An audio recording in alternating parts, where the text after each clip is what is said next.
ये बुजुर्ग सैनिक दुश्मन को अपनी पोजीशन दिखाने के लिए मजबूर करना चाहता था। इसलिए उसने एक स्टील हेलमेट को इंसान की तरह दिखाकर दुश्मन को फंसाने की कोशिश की।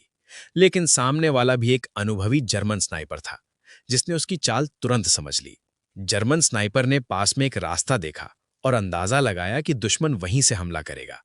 उसने वहीं छिपकर इंतजार करना शुरू कर दिया।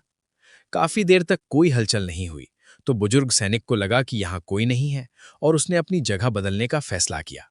लेकिन जिस रास्ते से उन्हें जाना था, वही खुला हुआ रास्ता था। क्योंकि वो जगह खुली थी और बाहर से दिखाई देती थी, उन्हें डर था कि कहीं घात न लगाई गए हो। इसलिए दोनों ने एक साथ कूदने का फैसला किया, ताकि दुश्मन कंफ्यूज हो जाए। लेकिन कूदते वक्त बुजुर्ग सैनिक थोड़ा आगे निकल गया। तभी उसका साथी उसकी आंखों के सामने गोली लगने से गिर गया। ये देखकर शाओ हुआ, यानी छोटा साथी का दिल टूट गया। उसने कसम खाई कि वो जर्मन स्नाइपर को मारकर बदला लेगा। दूसरी तरफ जर्मन स्नाइपर चुपके से उस जगह पहुंच गया जहां शाओ हुआ वापस आ सकता था, और घात लगाकर बैठ गया। लेकिन शाओ हुआ अब ज्यादा सतर्क हो गया था।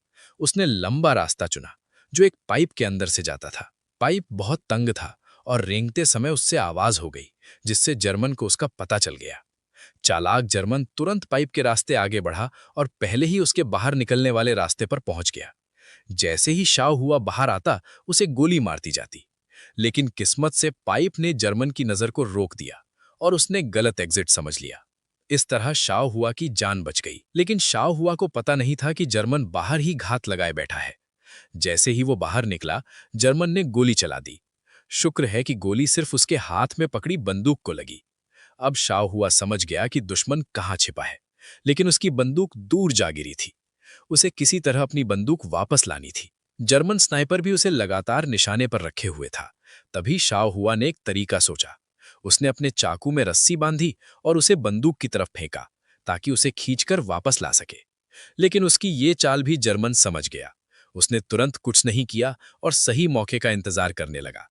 कई कोशिशों के बाद आखिरकार चाकू बंदूक में फंस गया। जैसे ही शाओ हुआ धीरे धीरे बंदूक खींचने लगा, रस्सी तन गई। बस, जर्मन इसी मौके का इंतजार कर रहा था। उसने रस्सी पर गोली मारकर उसे तोड़ दिया। शाओ हुआ घबरा गया। उसी समय जर्मन बम वर्षक विमानों ने फिर से बमबारी शुरू कर दी। खिड़की के शीशे टूटकर गिर गए और उनके टुकड़े शाओ हुआ के आसपास फैल गए। ये उसके लिए बहुत खतरनाक था, क्योंकि जर्मन उन कांच के टुकड़ों में उसका साफ प्रतिबिंब देख सकता था। हालात बेहद गंभीर हो चुके थे। तभी